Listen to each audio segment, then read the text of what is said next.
Hello friends, welcome to honey GS classes. Last క్లాస్లో August offer individual Satyagraha అయిపోయింది.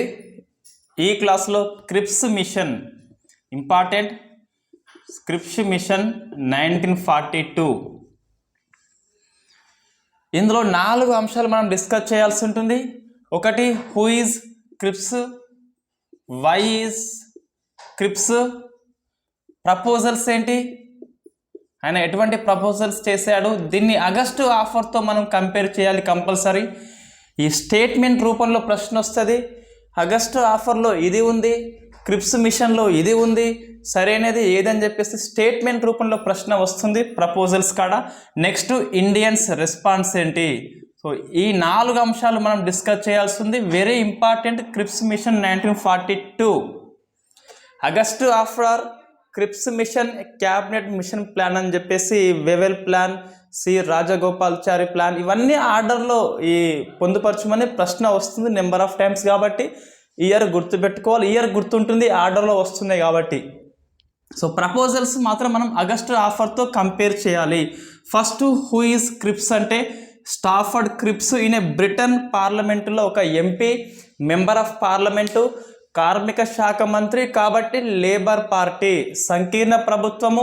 So Winston Churchill ప్రధానమంత్రి, ఆయన మంత్రిత్వంలో ఈయన కార్మిక శాఖ మంత్రిగా పనిచేస్తున్నాడు.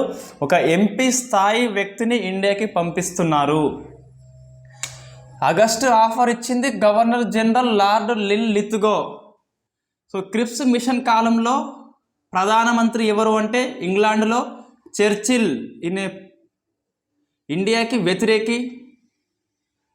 సెక్రటరీ స్టేట్ ఎవరంటే అమేరీ, ఇతను ఇండియాకి వ్యతిరేకి. వైస్రాయ్ ఎవరంటే లిన్లిత్గో, ఇండియాకి వ్యతిరేకి.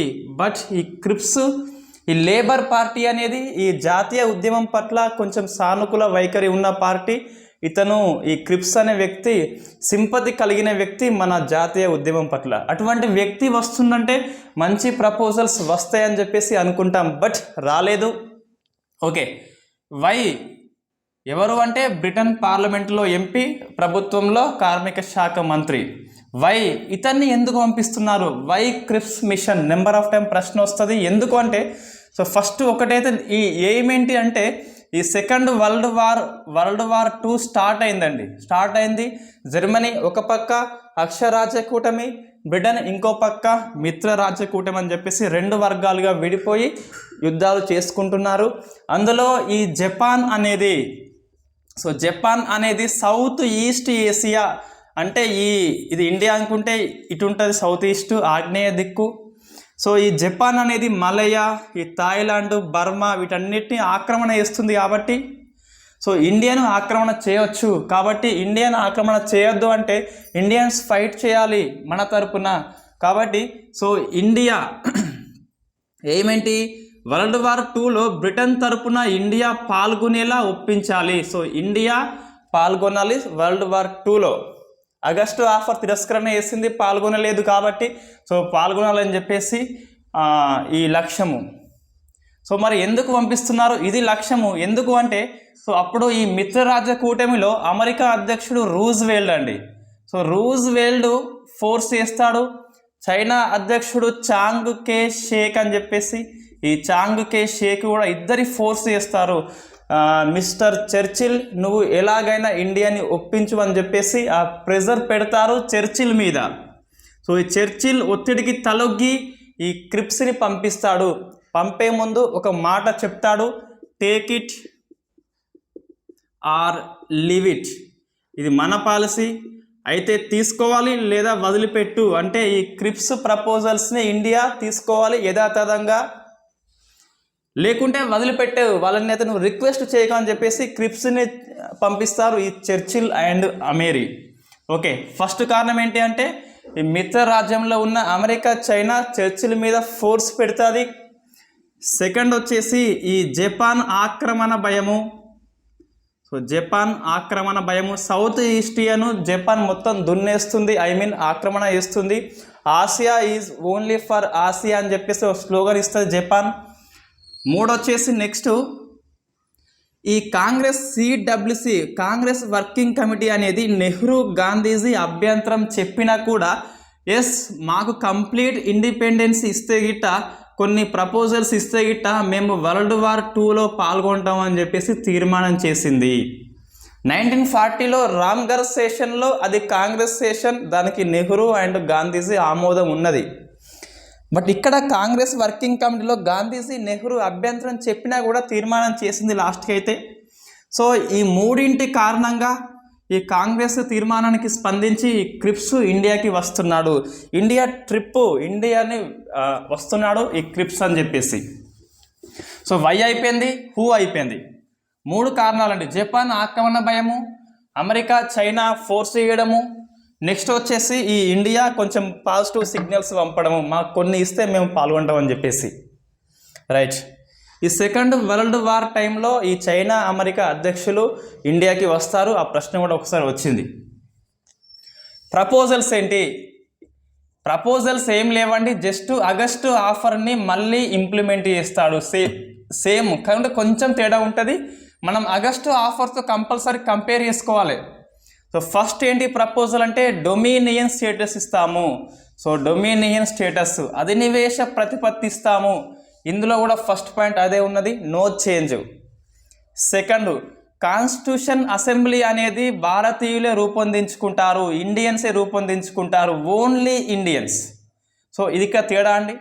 ఆగస్టు ఆఫర్లో ఏముంటుందంటే మెయిన్లీ ఇండియన్స్ ఉంటుంది. So mainly Indians, only Indians. What is the difference అంటే మెయిన్లీ అన్నప్పుడు వీళ్ళు ప్రధానంగా ఉంటారు, బ్రిటిష్ వాళ్ళు కూడా ఉంటారు.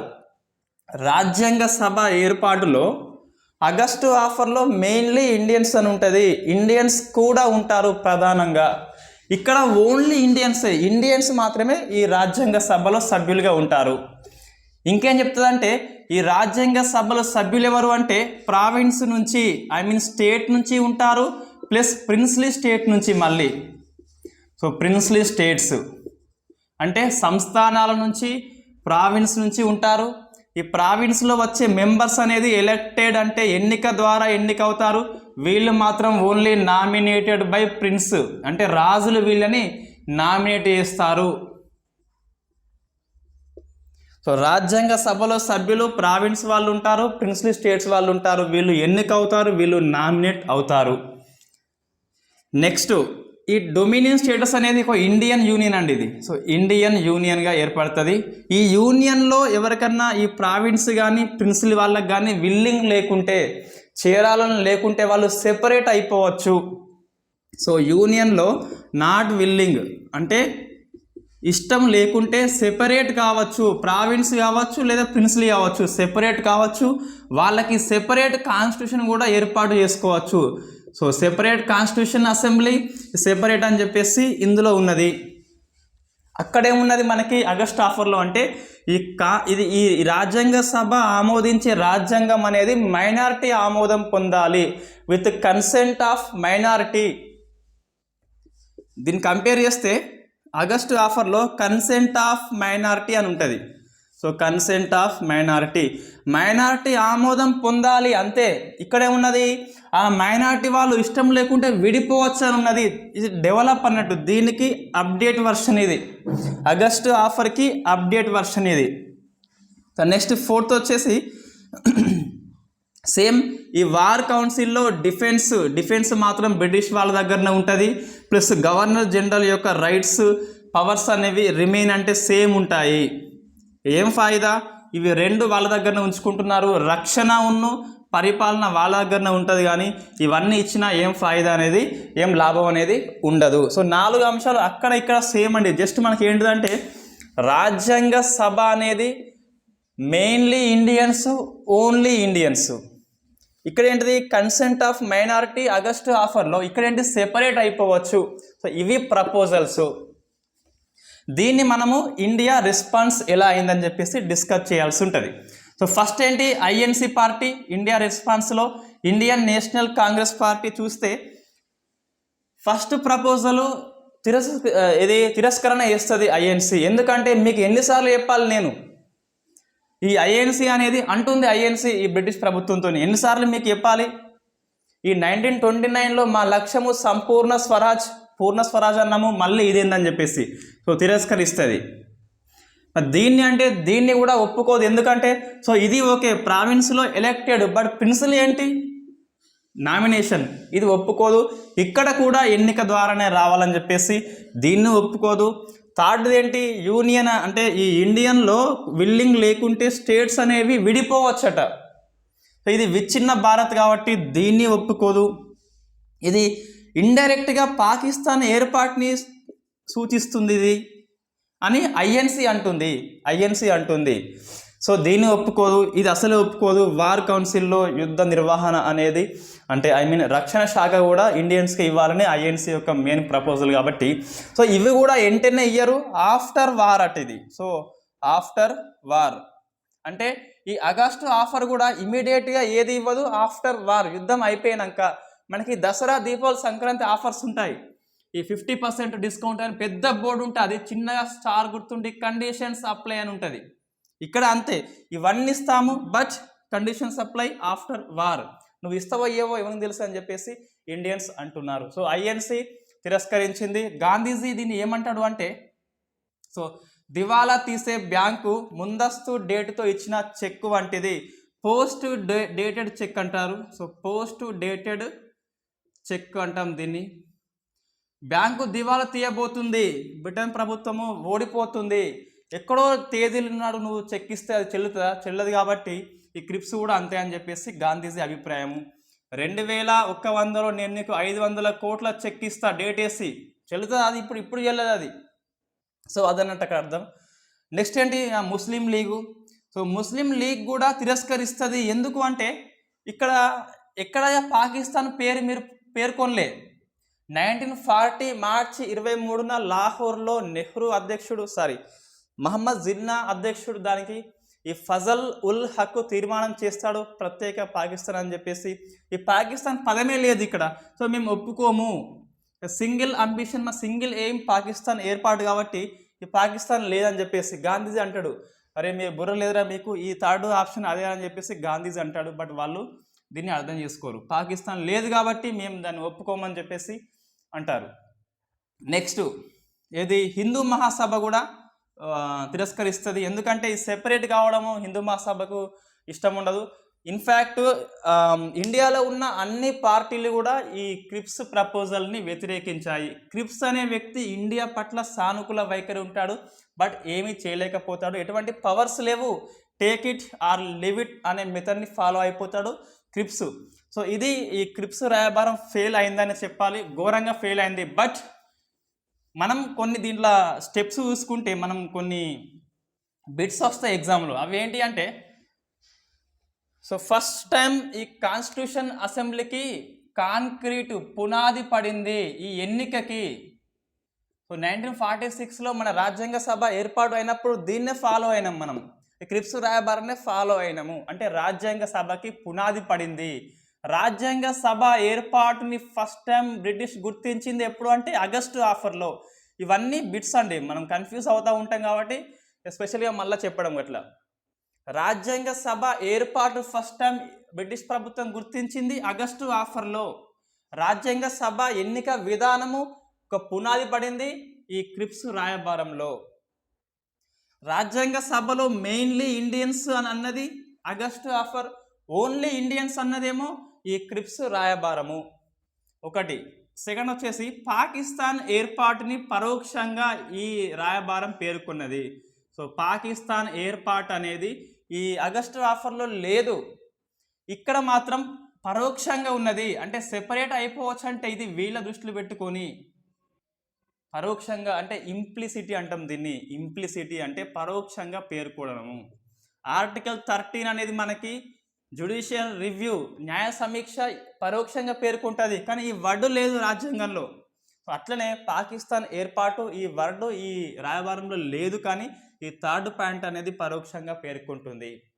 సో నెక్స్ట్ క్లాస్లో మనము ఫేమస్ క్విట్ ఇండియా ఉద్యమాన్ని చెప్తాం. సో క్విట్ ఇండియా ఉద్యమాన్ని ఇది చెప్పేస్తే మనకు గాంధీజీ ఉద్యమాలు అయిపోతాయి. 5 ఉద్యమాలు అయిపోయినాయి, ఇంకా మనకి 2 ఉంటాయి. ఇది భగత్ సింగ్ అండ్ నేతాజీ.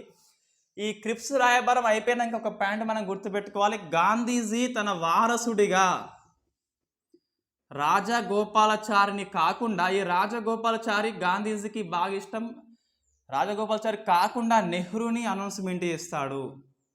ఈ ప్రశ్న వస్తుంది, గాంధీజీ వారసుడిగా నెహ్రూని అనౌన్స్మెంట్ చేస్తాడు. అందరూ ఏమనుకుంటారు అంటే రాజగోపాలాచారి అనుకుంటారు, బట్ ఇతను కాదు. ఈ క్విట్ ఇండియా తీర్మానాన్ని గాంధీజీ ప్రవేశపెట్టినప్పుడు ఈ రాజగోపాలాచారి అందుకనే వ్యతిరేకిస్తాడు. నెహ్రూని ఏమంటాడంటే గాంధీజీ, ఈ గాంధీకి నెహ్రూ మధ్య భేదాభిప్రాయాలు ఉన్నాయని అనుకుంటున్నారు, కానీ నిజంగా మాకు అటువంటి ఏవీ లేవు, మేము కలిసినప్పుడే మాకున్నాయి వాస్తవంగా, నా ఐడియాలజీ వేరు నెహ్రూది వేరు అని చెప్పేసి గాంధీజీ అంటాడు. గాంధీజీ ఇంకేమంటాడంటే నా భాష ఎప్పుడు అర్థం కాదు నెహ్రూకి, నేను చనిపోయినాక అర్థం అవుతుంది అని చెప్పేసి గాంధీజీ అంటాడు ఈ అనౌన్స్మెంట్ సమయంలో. Okay, thank you very much. Next క్లాస్లో ఈ క్రిప్స్ రాయబారం అయిపోయింది, క్విట్ ఇండియా డిస్కస్ చేస్తాం.